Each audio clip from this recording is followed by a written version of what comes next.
우리 대학생들, 우리 20대가 꺾인 우리 선배들, 30대에 올라간 우리 청년 선배들을 보면서 나는 저런 시기가 오지 않을 거야라고 생각할 수 있겠지만 주님보다 더 빨리 올 거니까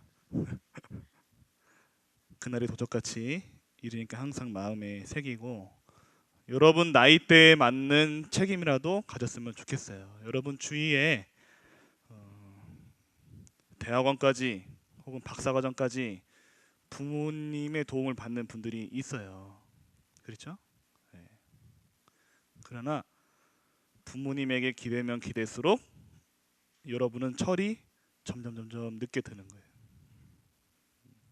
똑같은 20살, 똑같은 25살, 똑같은 30살, 35살, 그 이후에 청년부에 안 오는 게 좋겠죠.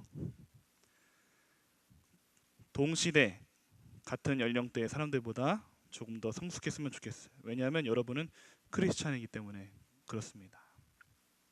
자기 인생에 대해서 책임을 질 줄 알아야 되고, 자기 인생에 대해서 정확한 플랜과 전략이 있어야 되는 거예요.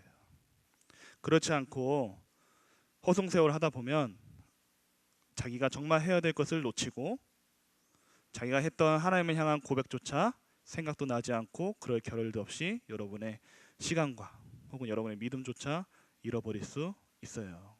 목사님이 이렇게 여러분에게 말하는 것은 목사님도 그런 시간이 있었기 때문에 그렇습니다. 믿음이 있는 줄 알았어요. 철이 든 줄 알았어요. 그러나 가진 것이 없었어요. 내세울 것도 없었어요. 능력도 부족했고, 지식도 부족했고, 지혜도 경험도 다 부족했어요. 세상 사람들이 말하는 스펙도 부족했어요. 그래서 몸부림치기 시작했어요. 모태신앙 때부터 나는 지금까지 하나님만 보고 달려왔는데 하나님께 드릴 것이 없는 거예요. 우선의 마음속에 하나님으로부터 무엇인가 보상을 받으려는 그런 심리가 잠재적으로 있었던 것 같아요. 여러분 이 자리에 여러분 하나님께 예배하러 나왔어요. 여러분은 신앙생활 하는 것을 하나님께 드린다고 생각을 해야 되는 거예요. 근데 보통 예배하러 나와서 하나님께 받아갖고 가죠. 그게 사실 순리이기도 하고 신앙생활의 원리이기도 하지만 여러분의 마음가짐은 항상 하나님께 드리려고 해야 되는 거예요. 그게 돼야 하나님 아버지와 하나님의 자녀인 여러분과의 관계가 아주 원만하게 아름답게 이루어질 수 있는 거예요. 요즘 아이스 버킷 챌린지가 대유행을 하는데 저한테까지 올 줄을 몰랐어요. 그래서 페이스북을 열지 않으려고 했지만 페이스북을 열게 됐습니다. 혹 어떤 사람들이 페이스북은 외로운 사람들만 하는 거라고 그래서 과거의 싸이월드 미니 홈피에 열심히 남들 보지도 않는데 열심히 쳤던 기억이 나서 다시는 페이스북에 글을 올리는 그런 안타까운 일을 하지 말아야겠다. 블로그는 성공했어요. 지금은 블로그는 15,000명 이상 보고 스크랩도 많이 해하고 목사님도 화려했던 전적이 있습니다. 많은 설교자들한테 설교를 뿌리고 스크랩 해하고 그런 전력이 있기 때문에 그렇지만 친구들 홈피에 들어가면 조회수가 0, 1 그럼에도 불구하고 일기장은 항상 꽉 차 있고 누군가는 나의 글을 봐주겠지.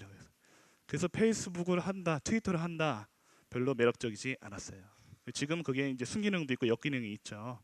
그걸 다 차치하고 우리 청년부를 위해서 아이스 버킷을 하려고 했는데 멋지게 하려고 했는데 춥더라고요. 왜 이 시점에 왔는가? 가장 뜨거울 때 안 오고. 근데 재밌었어요. 재밌었는데 국가 원수부터 또 이렇게 아무도 알아주지 않는 우리들까지 참여를 하게 되는데 루게릭병 환자들을 위로하고 그 치료법을 찾기 위해서 여러 다양한 방법을 위해서 힘을 내라고 파이팅하라고 또 기부 문화를 조성하기 위해서 누군가 시작을 한 거죠. 근데 어느 순간부터 이 기부에 대해서 사람들이 부정적인 인식을 갖는 것 같아요. 연예인들이 만약에 어떤 큰 국가의 재난이나 사건이나 사고가 일어났을 때 몇 천만 원이든 뭐 몇백만 원이든 심지어는 억대로 기부하는 연예인들을 보면서 사람들이 욕하는 걸 봐요. 네. 그 욕하는 사람들 대부분은 가지지 않았기 때문에 욕하는 거예요. 여러분의 친구들 중에 혹은 여러분이 부자를 그냥 막 욕하는 사람이 있어요. 아무 이유 없이 가진 사람들 욕하는 사람이 있어요. 그분이 어떻게 살았는지, 어떻게 그 재산을 이루었는지 생각하지 않고 그냥 부자는 나쁘다라는 과거의 패러다임에 사로잡혀서 노동 착취, 임금 착취 이런 개념으로 부자들의 이 생활은 잘못됐고 재산 증식도 잘못됐고, 물론 그런 분들도 계시죠. 그러나 자수성가해서 훌륭한 모범으로 사는 분들도 상당히 많아요. 여러분은 그렇게 삐뚤어진 시각으로 보지 마시기 바랍니다. 예. 세계적인 부호인 이 빌 게이츠를 비롯해서 여러분이 알고 있는 여러 유명한 사람들, 스타들 열심히 지금 도네이션 문화가 퍼지고 있어요. 이미 퍼졌고 이전부터 잘 해왔고, 한국에는 재작년부터 재능 기부 열풍이 불어서 서로 도우려고 하고 있죠. 그야말로 이 예전에 이제 선생님들이 학교 강단에서 공부해서 남주자라는 그 실천을 이미 하고 있는 거예요. 목사님이 저번 주에도 이야기했지만 우리나라는 극과 극으로 절대 나눠지지 않았어요. 많이 배웠고 많이 의식이 높아졌어요. 수준이 높아졌고 삶도 윤택해졌기 때문에 사람들이 거기서 정상적인 판단과 결정을 하고 있어요. 밖으로 보이는 부분만 흔들리는 것처럼 보이는 것이지 결코 우리나라는 그렇게 만만한 나라가 아니에요. 여러분 결코 비관적으로 보지 마시기 바랍니다. 그러면 이 기부 문화 속에서 누구는 인정을 받고 누구는 인정을 받지 못하고, 안타깝고 또 혹은 너무 아름답고, 이렇게 여러 가지 평가가 엇갈리는 가운데 우리의 신앙생활도 누군가에게 평가를 받고 잘하고 있지만 그것이 다른 사람에게 좋게 보이지 않을 수 있고 좋게 보일 수 있다라는 그런 생각을 해볼 수 있는데, 오늘 마침 우리 예수님께서 이 구제에 관련돼서 우리에게 가르침을 주고 계십니다. 우리 1절 말씀 다 같이 한번 읽어보겠습니다. 시작. 사람에게 보이려고 그들 앞에서 너희 의를 행하지 않도록 주의하라. 그리하지 아니하면 하늘에 계신 너희 아버지께 상을 받지 못하느니라. 아멘. 여러분 신앙생활에 있어서 가장 중요한 것은 뭐냐면 주일 성수도 아니고 헌금 생활도 아니고 사람들의 관계도 아니고 사명도 아니고 사역도 아니에요. 우리가 많이 놓치고 있는데 마음이 제일 중요합니다. 마음이 제일 중요해요. 신념이 아니라 우리는 여기 신앙생활 하러 왔지 신념을 펼치러 온 것이 아니고 내 마음이 가장 중요한 거예요. 누구를 위해서 지금 내가 예배를 드리고 있고, 누구를 위해서 내가 이 헌금 생활을 하고 있고, 누구를 위해서 내가 이 교회에서 이 많은 사명과 사역을 감당하고 있는가. 여러분 항상 이 마인드를 점검을 해야 되는 거예요. 예수님이 지금 산상수훈의 말씀을 통해서 너희가 같이 생활하고 있는 사람들과 수준이 달라야 되고 보는 것이 달라야 되고 그 사람들을 이끌어갈 수 있는 의식과 신앙이 달라야 된다라고 끊임없이 말씀하시는데, 오늘은 사람들에게 보여지는 종교적인 행실 중에 경건함의 최고의 극치라고 할 수 있는 이 구제에 대해서 예수님이 설명을 해주고 있습니다. 종교적인 의 그리고 금식, 이 구제, 이 세 가지가 그 당시에 종교적으로 인정을 받을 수 있는 최고의 가치였어요. 예수님이 어떻게 보면 사람들에게 가장 민감할 수 있는 이 물질에 대한 문제, 고아와 과부를 돌보고 동포를 사랑하는 그 문제에 대해서 이 구제를 가지고 설명하려고 했는지도 모르겠습니다. 예수님께 첫 번째 이 구제에 대한 말씀을 하실 때 사람에게 보이려는 말씀을 먼저 하는 거예요. 너희가 사람에게 보이려고 그들 앞에서 너희 의를 행하지 않도록 하라. 여러분 이 자리에 하나님을 위해서 앉아 있습니까? 아니면 여러분을 위해서 앉아 있습니까? 아니면 혹은 친구에 의해서 앉아 있습니까? 아무도 여러분의 인생을 대신할 수 없는 거예요.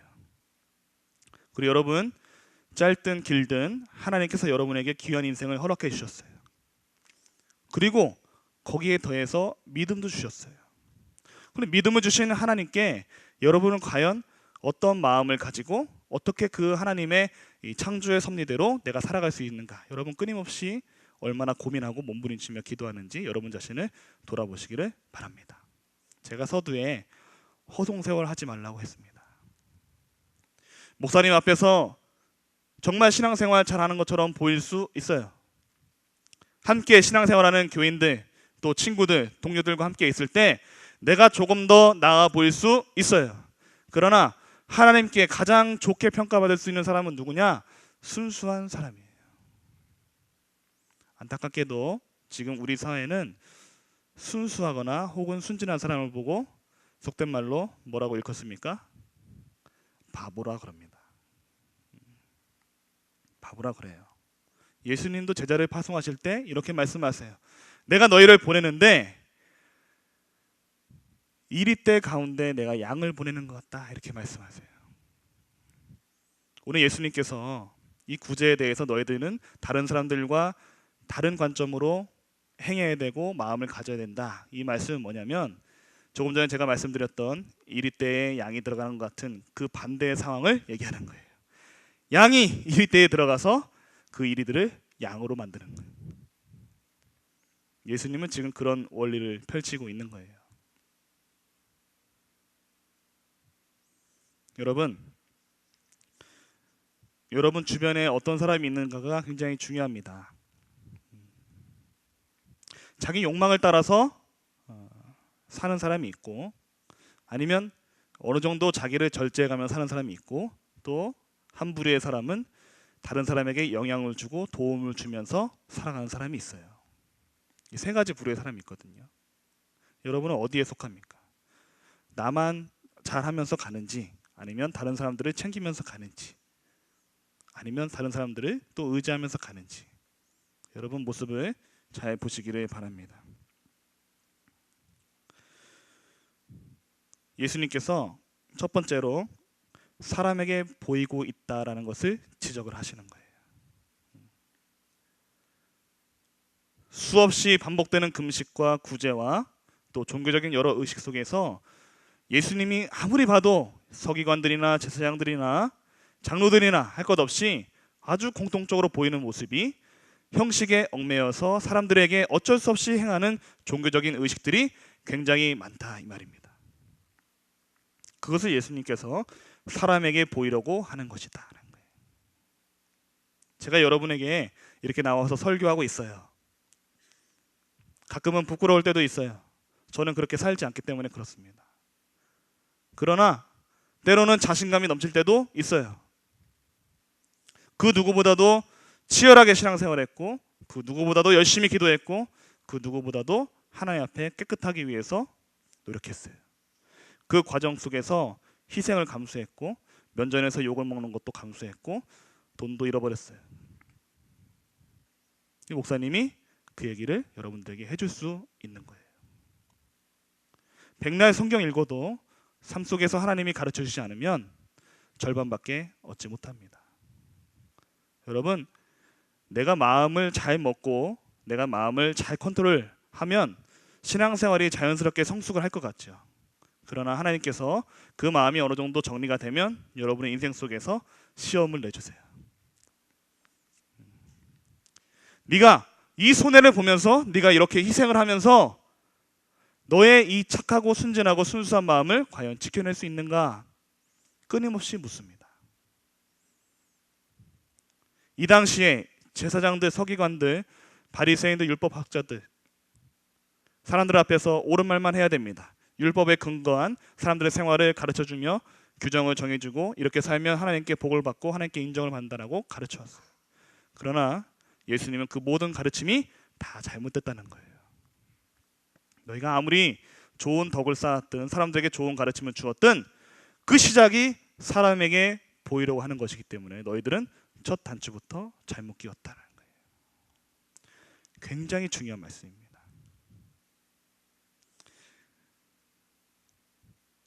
1절 후반부에 이렇게 표현하고 있습니다. 그리하지 아니하면 하늘에 계신 너희 아버지께 상을 받지 못하느니라. 하나님 아버지께서 여러분의 삶을 보고 계신다는 거예요. 수련회를 갔다 왔어요. 크고 넓으신 또 깊고 아름다우신 하나님을 보고 왔습니다. 여러분의 삶에는 어떤 변화가 있습니까? 여러분의 삶의 계획에는 어떤 변화가 있어요? 그뿐이죠. 잠시죠. 몸부림쳐야 되는 거예요.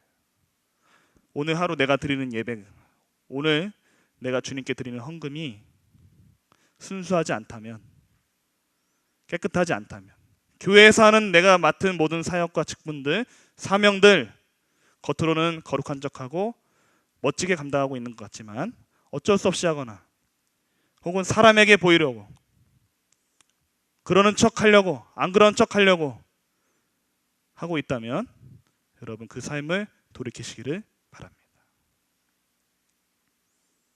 여러분의 시선이, 여러분의 항상 이 센서가 하나님께 달려 있어야 된다, 그 말이에요. 지금 예수님께서 지적하고 있는 것은 종교 리더들, 지도자들이 회개하지 않는다는 거예요.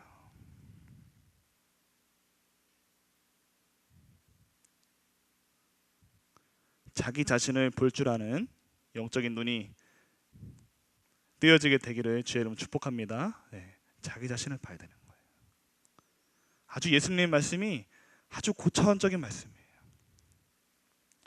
정치인은 정치인답게, 내가 왜 정치하는가? 목사는 목사답게, 청년은 청년답게, 임원들은 임원답게, 찬양팀은 찬양팀답게, 답게 하나님 앞에서 살아가야 한다, 그 말이에요. 목숨을 걸고 생활해야 된다, 그 말이에요. 이 정도 하면 사람들이 인정해 주지, 내가 이 정도 신분과 내가 이 정도 위치에 있으면 이렇게만 하면 되는 거야 라고 적당히 눈치 보면서 넘어가는, 그리고 교회 와서는 거룩한 척하는 이율배반적이고 가증스러운 모습 하나님께 보이지 않도록 여러분 노력하시기 바랍니다. 다른 분도 아니고 여러분의 아버지예요. 지금 예수님은 섬김을 가르쳐주고 있는 거예요. 구제에 대한 명령, 하나님이 하신 명령이에요. 약자를 돌보고 가난한 사람들을 도우고, 삶 속에서 깨끗함과 순진함과 순수함이 퍼져나가길 바라는, 또 하나님을 향한 참된 섬김이 있길 바라는 예수님의 간절한 열망이 이 말씀에 담겨져 있습니다.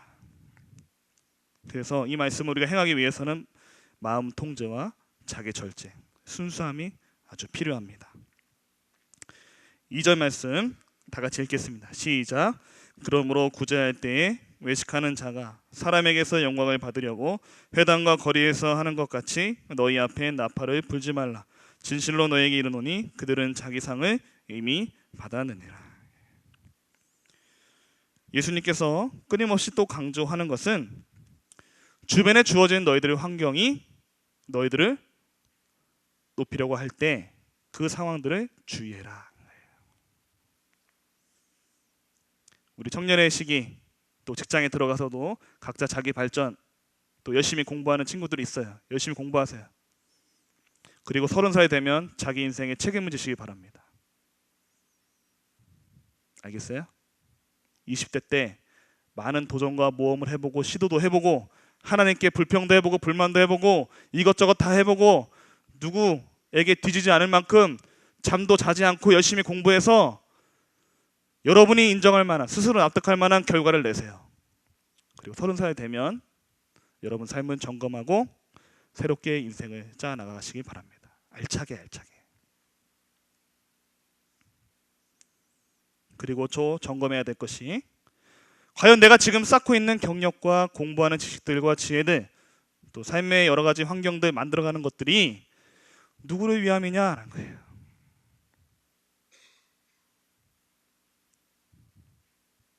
여러분 공부하는 거 다 누구를 위함입니까? 아주 상투적인 말이지만 하나님을 위한 것이죠. 하나님을 위한 것, 그 외에 여러분이 공부할 이유가 따로 없어요. 비전, 하나님이 여러분 안에 꿈틀거리면서 살아있다면, 생동감 있게 여러분의 머리를 만지고 영혼을 만지고 있다면 비전은 무한대로 나오는 거예요. 무한대로. 비전이 없다는 것은 살아계신 하나님이 내 마음에 없다는 거예요. 하나님이 하시는 일이 보이는데, 하나님 아버지의 마음이 보이는데 왜 여러분의 가슴이 요동치지 않겠어요? 각자 하나님의 부르심이 다 있는 줄로 믿습니다. 다 있어요. 수련회 때 목사님이 그림을 그려보라고 했잖아요. 처음에는 막연해요. 이걸 어떻게 그려야 될까? 이걸 어떻게 써야 될까? 무엇부터 손을 대야 될까? 그걸 해야 되는 첫 번째 걸음이 영어라면 영어책을 들으면 되는 거예요.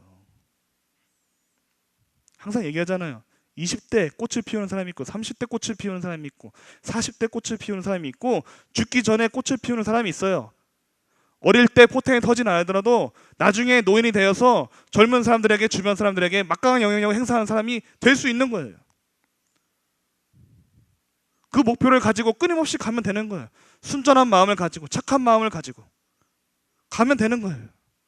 사람들이 인정해주지 않아도 오늘 예수님이 끊임없이 명령을 하시고 강조하는 것은 하나님이 보고 계신다는 거예요.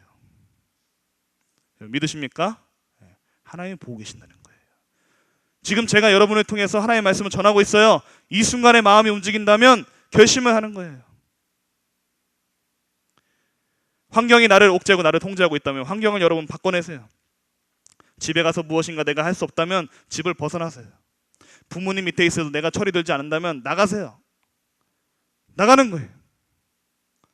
자주적으로, 독립적으로, 주체적으로 사시기 바랍니다. 부모님이 여러분을 낳아주셨지만 하나님이 여러분을 만드셨어요. 부모님이 원하는 인생이 아니라 더 나아가서 하나님이 원하는 인생을 사시길 바랍니다. 나중에 부모님도 이해해 주실 거예요. 여러분이 할 도리를 대신에 다 해야겠죠. 인간적으로. 아픔과 상처를 주지 말고 여러분 그렇게 가시길 바랍니다. 우리 청년들 중에 이런 생각을 가진 사람들이 많았으면 좋겠어요. 자기 인생을 책임질 줄 아는 사람. 요즘 청년들 그룹별로 하다 보면 여러 교회 이야기를 목사님이 들어요. 그러면 백수들이 다 리더를 하고 있어요. 그러니까 그 리더들이 또 백수를 만들고 있는 거예요. 내가 친한 나의 신앙 멘토 우리 언니도 두세 번 떨어졌으니까 나도 떨어지는 건 일도 아니다 그거예요. 임용시험 어려워. 임용시험 3번 4번 떨어지는 거 그럴 수 있다라고 그냥 넘어가요. 교회에서 열심히 찬양하고 있어요. 다 잘랍니다 목사님. 다 잘라버려요. 물론 시험이 결정이 나는 것 여러분이 하는 거 아니죠. 실수할 수 있어요. 내 실력이 부족할 수 있어요. 그러나 마인드만큼은 빨리빨리 시간을 아껴서 하나님 앞에 달려가는 그런 정신을 가지시기 바랍니다. 아시겠죠? 목사님은 여러분보다 인생 선배로 이야기해 주는 거예요. 목사님도요 자존심이 땅에 떨어졌어요. 전교 1등도 해보고 전국에서 놀아보고 하지만 반에서 꼴찌도 했어요.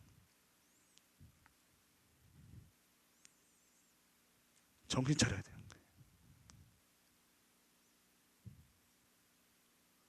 비실비실해서는 여러분 아무것도 이룰 수가 없어요.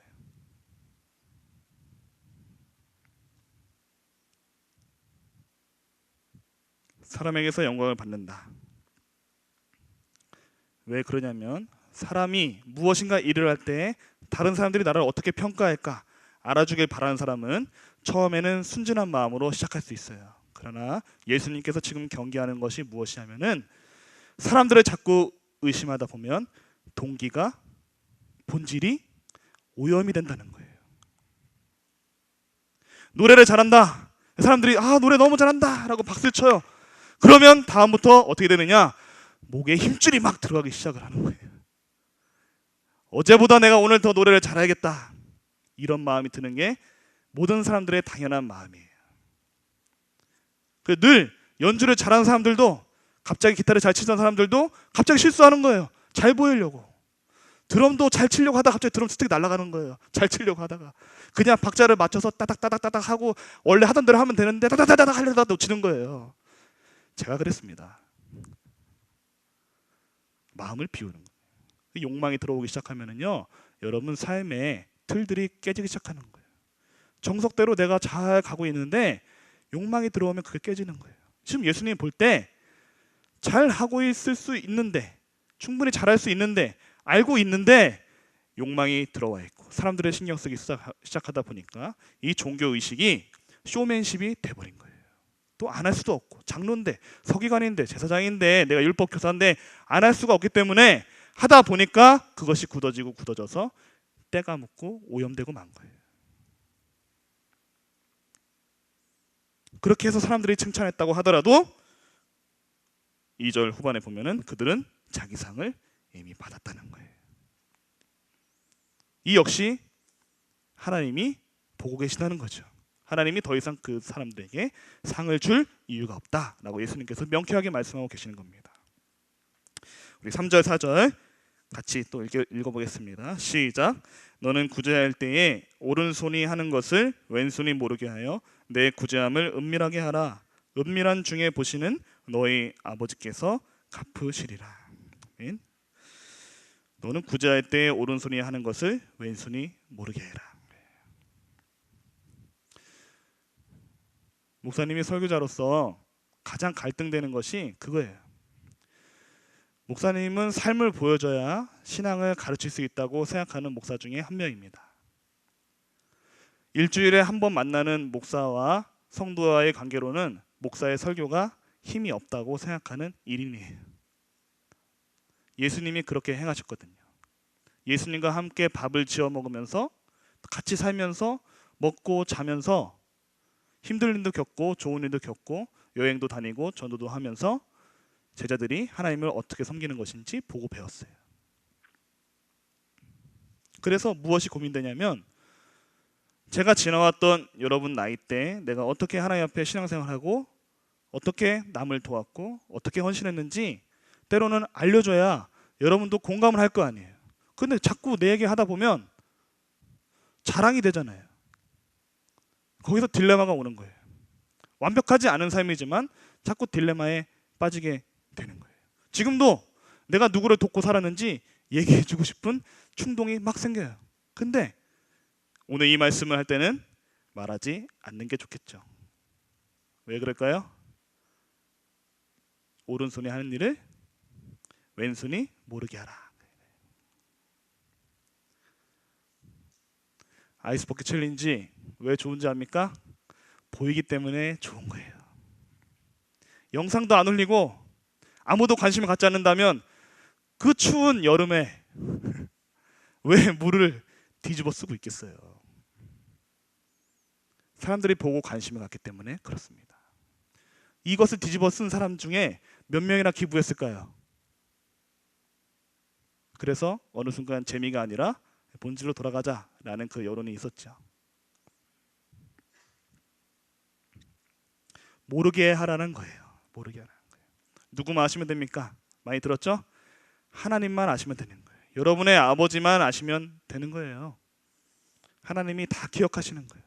예수님이 하나님이 기억하신다는 그 단어를 가지고 상을 받는다, 받지 못한다. 그렇게 표현을 하고 있는 거예요. 하나님 보고 계신다. 여러분, 하나님을 사랑해서 펜을 들어서 글씨를 쓰기 시작하는 사람, 공부를 하기 시작하는 사람, 악기를 드는 사람, 노래를 부르는 사람, 하나님이 그 처음 스타트부터 그 일을 계속해서 만들어가고 진행하며 또 때로는 도전한 그런 모든 과정을 하나님께서 기억하고 계신 줄로 믿습니다. 기억하고 있어요. 다 기억하고 있어요. 평가는 하나님이 하시는 거예요. 여러분이 의롭게, 선하게, 순수하게 깨끗하게 산다 하더라도 여러분은 다른 사람들의 이 오염된 때가 묻은 사람들에 의해서 여러분이 공격당할 수 있어요. 뺨을 맞을 수 있어요. 무시를 당할 수 있어요. 그럼에도 불구하고 여러분 하나님 앞에 약속한 것들, 여러분 깨끗한 마음들 유지하기 위해서 몸부림치면서 기도하며 사시는 여러분 되시기 바랍니다. 네. 왜? 여러분의 아버지가 보고 계시기 때문에 그래요. 여러분 다 재능도 다르고 기술도 다르고 또 두뇌를 쓰는 이 IQ도 다르고 각자 다 달라요. 그러나 하나님 눈에는 무엇인가 해보려고 몸부림치는 사람들은 하나님이 기특하게 보는 거예요. 오늘 이 말씀을 듣고 지금 내가 하는 일 아무도 알아주지 않고 오직 하나님을 위해서 내가 이것을 해나간다라고 결심하면서 실천하는 사람은 하나님께 상을 받을 자격이 충분한 거예요. 예수님의 말씀에 의하면 그렇습니다. 예수님이 구제를 이렇게 많이 해라, 이럴 때는 이런 상황에는 이렇게 구제하라 라고 설명하고 있지 않아요. 구제를 은밀하게 해라 하는 거예요. 너희 마음이 깨끗해야 된다는 것을 예수님께서 강조하고 있는 거예요. 마음은 삶의 거울이에요. 그 삶의 거울이 입술을 통해 나오거든요. 내 안에 부정적인 게 많다면 부정적인 말이 나오게 되는 거예요. 내 안에 하나님을 사랑하는 마음이 차고 넘치면 하나님을 사랑한다고 고백이 나오게 되어 있어요. 남을 돕는 일, 하나님을 섬기는 일 아무도 알아주지 않아도 때로는 눈물을 흘리는 상황이 와도 내가 꿋꿋하게 가겠다 라고 마음을 먹으면 하나님이 여러분의 삶을 인정해주고 상을 주실 줄로 믿습니다. 네. 가세요. 여러분 하고 싶은 거 하세요.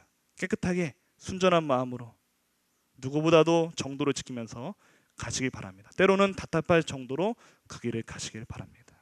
타협하지 않고. 4절에 보면 갚으신다 그랬어요. 갚으신다 그랬어요. 목사님이 가장 두렵고 가장 기대되는 그 순간이 언제냐면 하나님께 부르심을 받는 그 순간이에요. 여기 죽어본 사람 없잖아요, 그렇죠? 아무에게도 듣지 못한 혹은 천국에 갔다 온 사람 있다고 하는데 그런 거 말고 죽음을 경험한 사람들, 그 수많은 사람들이 여러분에게 어떤 말을 남겨주고 가고 싶을 것 같아요.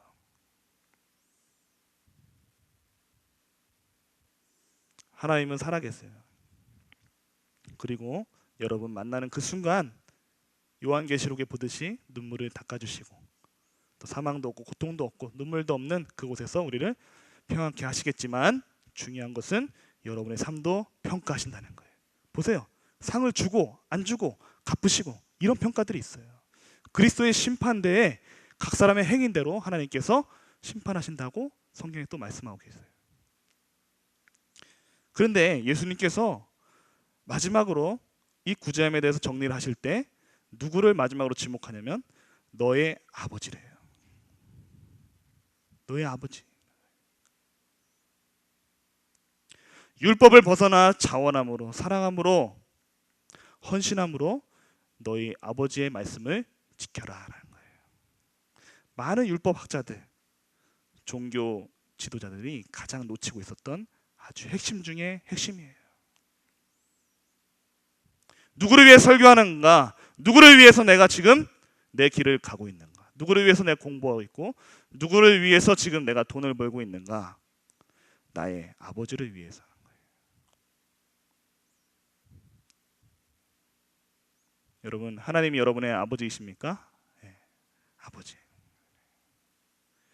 다른 사람들이 여러분의 삶을 보면서 은밀하고 깨끗하고 순전하고 충성스러운 하나님을 향한 여러분의 삶과 믿음과 열정을 통해서 다른 사람들이 그것을 보고 배우는 거예요. 그런데 이 율법을 가르친다고 하는 이 사람들이 가장 중요한 핵심을 놓친 거예요. 자기가 사람들을 가르쳐야 되기 때문에 그렇게 행했던 거예요. 사람들에게 인기를 끌려고 그렇게 행했던 거예요. 그러나 하나님 앞에서는 다 부질없던 거예요. 너희 아버지에게 하는 것이니까 깨끗하고 좋은 것으로 거룩하고 흠없는 것으로 너희 마음을 다해서 자원함으로 구제하고 하나님을 섬겨라. 오늘 이 말씀이, 이 깨달음이 저와 여러분에게 우리 하나님께서 주신 줄로 믿습니다. 네. 그걸 가르쳐 주시는 거예요. 보이지 않는 손이 움직일 때 그 사회에 미치는 영향력은 엄청난 거예요.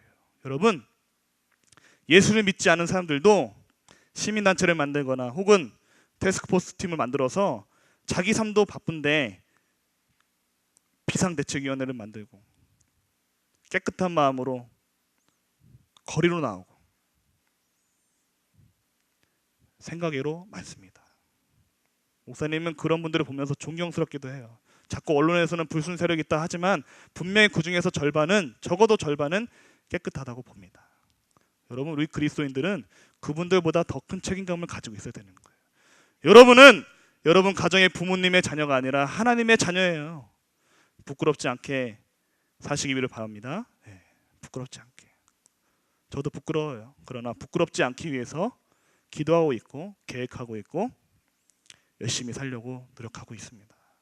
여러분 처한 환경에서, 위치에서, 또 여러분 포지션에서, 또 여러분 신분에서 하나님이 원하시는 깨끗하고 아름다운, 또 은밀하게 보시는 아버지를 항상 의식하면서 귀하고 밝은 영향력을 펼쳐서 교회를 새롭게 하고 세상을 바꿔나가는 아름다운 하나님의 자녀가 되기를 주의 이름으로 축복합니다. 이제 함께 일어나서 찬양하겠습니다.